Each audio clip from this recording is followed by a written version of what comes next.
Hey y'all. So I am recording this word because I'm believing God for what it is that um I've been praying for.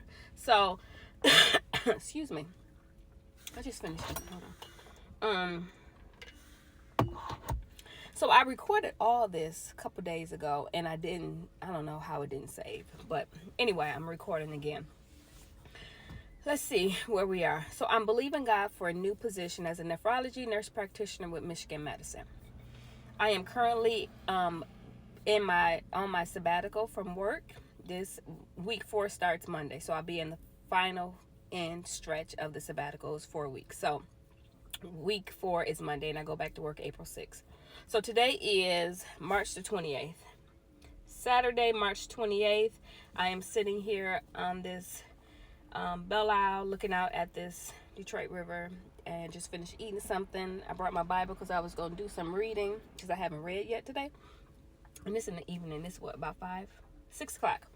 So I was like, let me record this because I'm trusting and believing God for this. So this is my pre-recorded. So if you see this, you just know that it all worked out. So anyway, February the 13th, I received an email from like LinkedIn or Indeed, one of them. I get emails regularly about jobs, different job postings or whatever. So I got a job posting notification for Michigan Medicine for nephrology nurse practitioner working in their CKD clinic, which is chronic kidney disease. So I applied for the position. And March the 10th, I got an email stating that, they will be reaching out soon with next steps. March the 20th, which was 3/20, I got a follow-up email that afternoon. So I just want to kind of put this in here. Earlier that day, I recorded the video, and the video was talking about exceedingly abundantly. So I referenced Ephesians 3:20, which states that God is able to do exceedingly abundantly above what we can ask, think, or believe, according to the power that works in us. And I was just kind of talking about where I was and just being grateful and all the things. So I recorded that March 20th while I was sitting in the gym parking lot before I went in. Later that afternoon, I checked my email, and I had an email from them asking me was I available for an interview March 24th, which was a Tuesday at 4 p.m. So I responded, told them that would work great. So I know I got this interview coming up, so I'm preparing for the interview, what questions they might ask me, understanding the position, just preparing. I was well prepared, like real prepared. So March 24th, I had the interview. It's a Zoom, so it was a virtual interview via Zoom. So I log on a couple minutes before, and I'm waiting, and then I get a message in the Zoom messaging section that said, "We will let you in shortly." I'm like, "We? Who is we?" So, excuse me. And so I'm sitting there waiting, and then they open up, and it is 4 people plus the APP manager. And APP is Advanced Practice Provider. So as a nurse practitioner, you're considered advanced practice. I mean, you've gone past your bachelor's and to get a master's, which is advanced practice. So he's the manager of the APPs, and then 4 other doctors, which are nephrologists, which are kidney doctors, kidney specialists. So we go through the interview. They asking me questions and all the things, and the interview went really well. It's funny because one of the questions they asked me was, what would your coworkers say about you? So I'm thinking, like, what would my coworkers say about me? What y'all say about me? So I try to think back, like, who I am as an individual, but then also peer reviews that I've seen or have gotten back from coworkers, or things that have been praises. And I said, I believe my coworkers would say that I am dependable, that I'm reliable, that I am pretty consistent. My temper, I'm pretty consistent across the board. It takes a lot to ruffle my feathers, but they can be ruffled. But it just takes a lot for me to get there. I don't get there very easily. So, and then. And that was it. And so I was talking to one of my friends who used to be a coworker, and I said, "What would you say?" I said, "They asked me that. What would you say about me?" And she said some things or whatever. I go above and beyond for my patients because I will. And she said, "Well, life coach."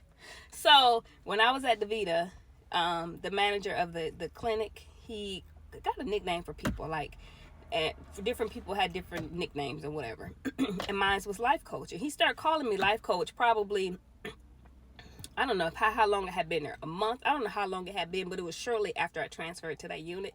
He started calling me Life Coach, and he calls me that to this day, and they call me that too. And I was like, dang, I didn't think about that. I forgot about that.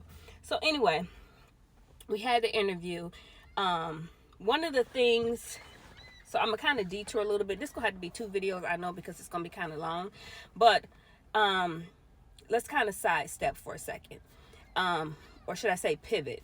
So at the company that I work at now, I've been there just over 5 years. I was hired initially as the lead nurse practitioner. They're based out of Denver, Colorado. I live in Michigan, as you know. And I was the first person hired in Michigan.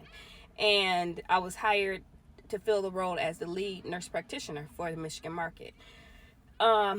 We do a lot with CMS, which is Medicare, Medicaid contracts, and that contract pushed back until January of 2022. So with that happening, we weren't going to be seeing patients right away. So then I began to do some other things. So I got licensed in other states. I was licensed in Washington, Oregon, Kentucky, I think Indiana, other places where I was seeing patients. I did that for about a year, and then I went to start working in education in January of 2022. So I never did actually work in the role as lead nurse practitioner because I ended up transitioning and I went into education role. That's a whole nother story. But I went to education department and I began to work there, and I worked in clinical education for 2 years. So clinical education, I'm doing training, EMR training, new hire orientation for all clinical teammates, doctors, nurses, care coordinators, medical assistants. I'm doing all that for 2 years, right? April 2024, they had some restructuring, as they call it, and the position that I had in clinical education was kind of dissolved. And at that point, they're like, well, some people got let go. I'm glad, thank God I didn't. And they was like, well, we would like you to start seeing patients again in Michigan, what they call patient facing. So start seeing patients again. So I'm like, okay, I'll start seeing patients again. Along with seeing patients again, I had to do home visits. Y'all know I don't like them home visits. I did them. Initially, when I started doing home visits, I had 2 home visit days. They were Thursday and Fridays. As things kind of shifted and changed, I only had Fridays for home visits. So the most I could do was 4 because they were in 2 in the morning, 2 in the afternoon, but it still was just Fridays. Don't like them home visits. So, mind you, I've been in this company at this time last year. Let's just take it back to last year, 4 years. A little over 4 years. So I applied for 2 positions. The first position I applied for, I believe, was the lead nurse practitioner position. I applied for that, went through all the interviews. I talked to the talent acquisition lady. Then I had to interview with the managers in clinical education. Then I had to put together this PowerPoint and present it to some of the teammates. And then I had a final interview with the VP of education. So you're going through all these avenues, and then you just tell me that I wasn't selected for the position. And I'm like, what? How am I not selected for the position when I did this position for 2 years? I got very well, my reviews were very good. I got bonuses and raises, but you didn't. I said, okay, Lord, maybe it wasn't meant to be, because I'm a firm believer at this stage in the game and at this age in my life that what God has for me is for me. And if it wasn't, I wasn't selected for it, it's because it wasn't for me. So that was one. And then I remember when they first told me, wait a minute, I think I mixed them up. That was the clinical education. The first one I did was the APP, was the lead nurse practitioner. I'm sorry, I mixed them up. I didn't get selected for the lead NP position, which I was kind of like, what? But I was like, okay, Lord. And then as I was sitting with God thinking about it, He like, you ain't want that position, no way. I really didn't. I didn't want it. Honestly, I just knew that I wouldn't have to do home visits. That was the one thing I said. And I knew it would stretch me, and it would, I would gain more knowledge and skills and stuff. But I just really was like, where do I go from here? What's my next role? What's next?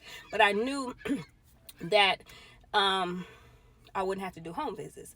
And then I applied for the education position, the clinical education. And that one, that's the one I talked when I had all these different interviews and stuff. So I'm going to stop this one here. Let me record another video because it's getting too long. So they're going to be a part 2.